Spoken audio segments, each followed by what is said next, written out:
From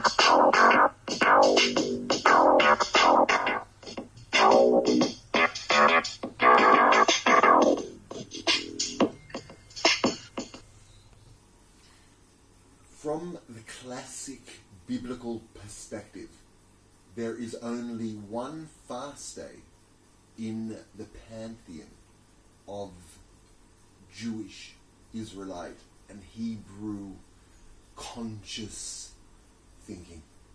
The fast of the Day of Atonement.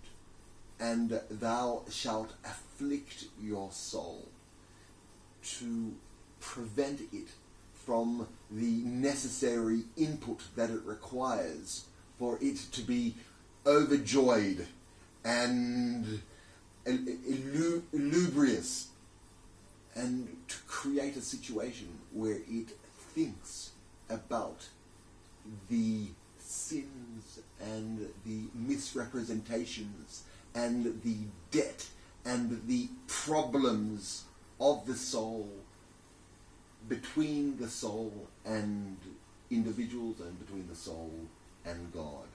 And there is a difference between this and what developed later in Judaism.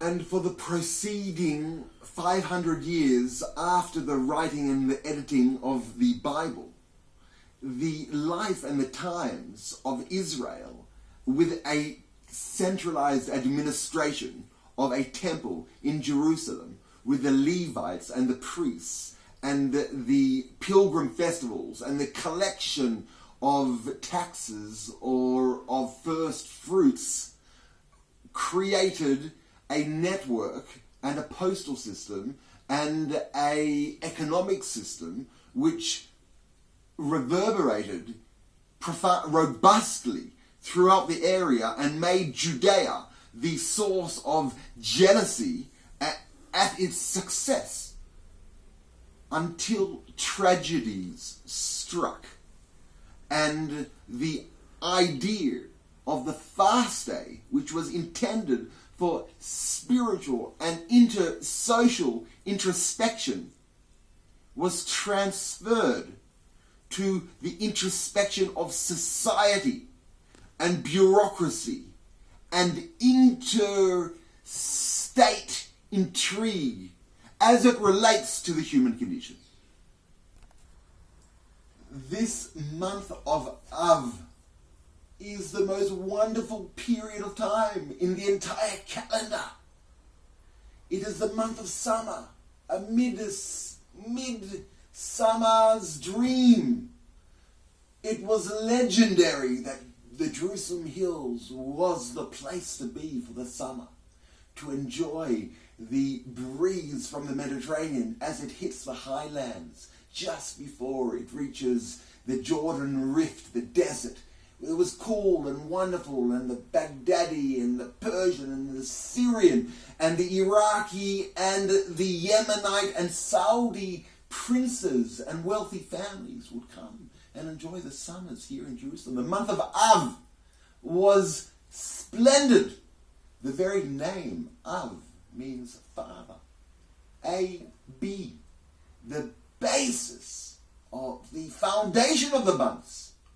And on the 15th of the month is the greatest and most glorious festival of the Jewish people. The 15th of month, which is not celebrated at all today. But it was a month where, in the day of the month, where husbands and wives, where brides and grooms, where men and women would find their partners in Jerusalem, on the Temple Mount, and they would meet each other, and they would marry, and they would procreate, and they'll set up their families in the month of Av, the foundational month of the entire world. And then comes the festival of Tishrei, of Rosh Hashanah, the New Year. This month was glorious. It was the depiction of perfection.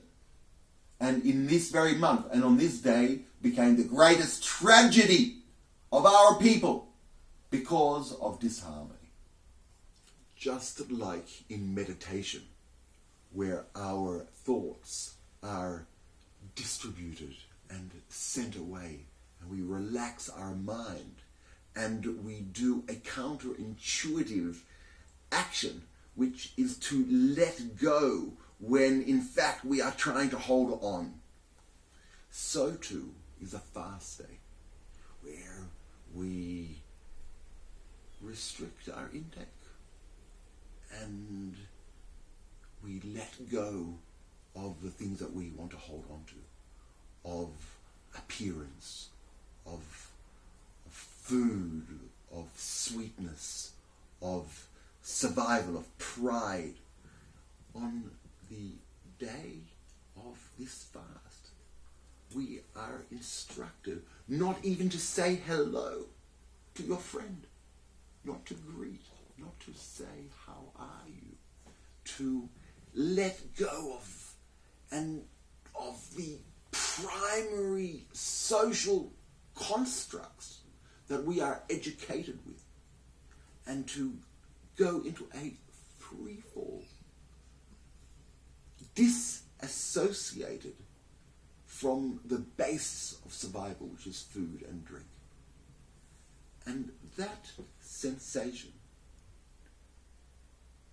is very difficult to achieve in the 21st century, in an age of complete overabundance of stimuli. And it is at this time that one appreciates what a unique instrument we can experience in a day and in the sensation and in a time like this, and to ponder